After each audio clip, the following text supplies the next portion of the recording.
miring-miring itu yang belum selesai menakut nong Cino. Pak Moyo terguling ke pengawan Solo dengan irama alunan nong Cino. Pak Moyo pulang jalannya ke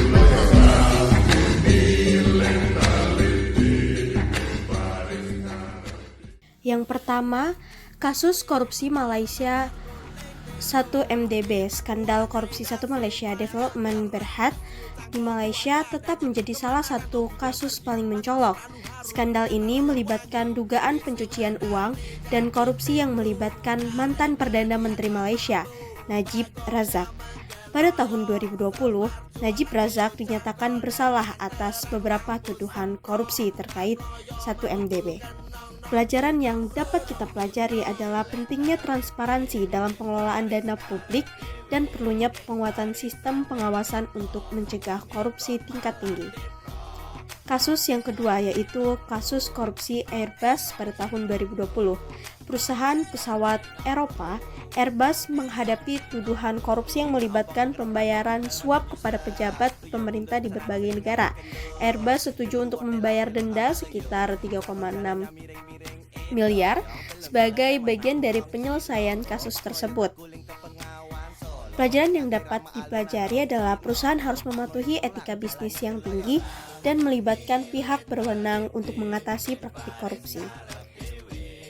Kasus yang ketiga yaitu kasus korupsi Luanda Leaks. Kasus Luanda Leaks mengungkap skandal korupsi yang melibatkan putri mantan Presiden Angola, Isabel dos Santos.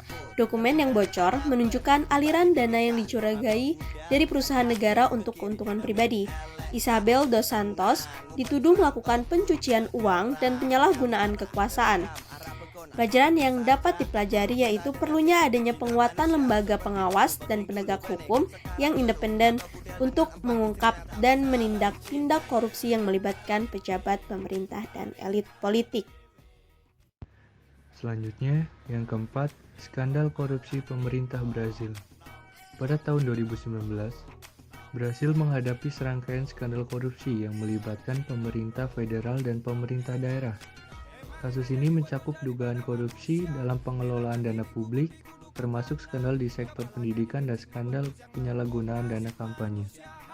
Pelajaran yang dapat dipelajari, pentingnya penguatan kontrol internal dan transparansi dalam pengelolaan dana publik untuk mencegah penyalahgunaan kekuasaan dan korupsi di sektor publik. Selanjutnya yang kelima, kasus korupsi pemimpin Lebanon. Pada tahun 2020, Lebanon dilanda protes massal akibat kemerosotan ekonomi yang parah.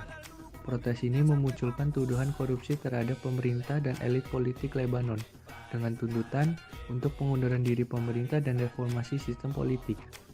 Pelajaran yang dapat dipelajari, perlunya reformasi sistem politik dan meningkatkan akuntabilitas pemerintah untuk mencegah korupsi dan memulihkan kepercayaan publik.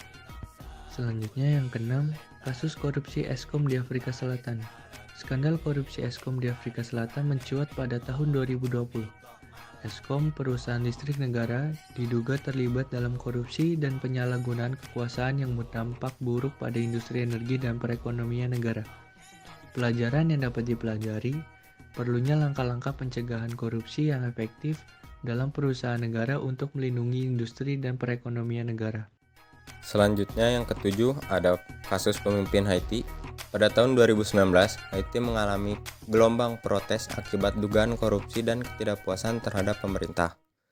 Proses ini memuncak dengan tuntutan pengunduran diri Presiden Haiti, Jovenel Moïse, dan penuntutan terhadap para pemimpin yang terlibat korupsi. Pelajaran yang dapat diambil yaitu pentingnya respons yang tegas terhadap korupsi dan ketidakpuasan publik terhadap pemerintah untuk membangun kepercayaan publik dan menjaga stabilitas politik. Yang selanjutnya, yang ke-8, ada kasus korupsi pemimpin Peru. Pada tahun 2020, Presiden Peru, Martin Vizcarra, menghadapi tuduhan korupsi terkait penyalahgunaan kekuasaan. Vizcarra dinyatakan bersalah dan diberhentikan dari jabatannya oleh Kongres Peru. Pelajaran yang dapat kita ambil yaitu pentingnya independensi lembaga penegak hukum dan keadilan dalam menangani kasus korupsi yang melibatkan pejabat publik. Yang selanjutnya, yang ke-9 dan yang terakhir, kasus korupsi dari Raja Juan Carlos I dari Spanyol.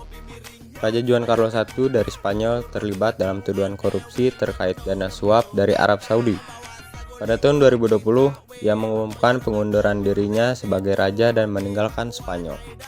Pelajaran yang dapat kita ambil yaitu pentingnya tanggung jawab dan akuntabilitas pemimpin tinggi dalam menjaga integritas dan kepercayaan publik.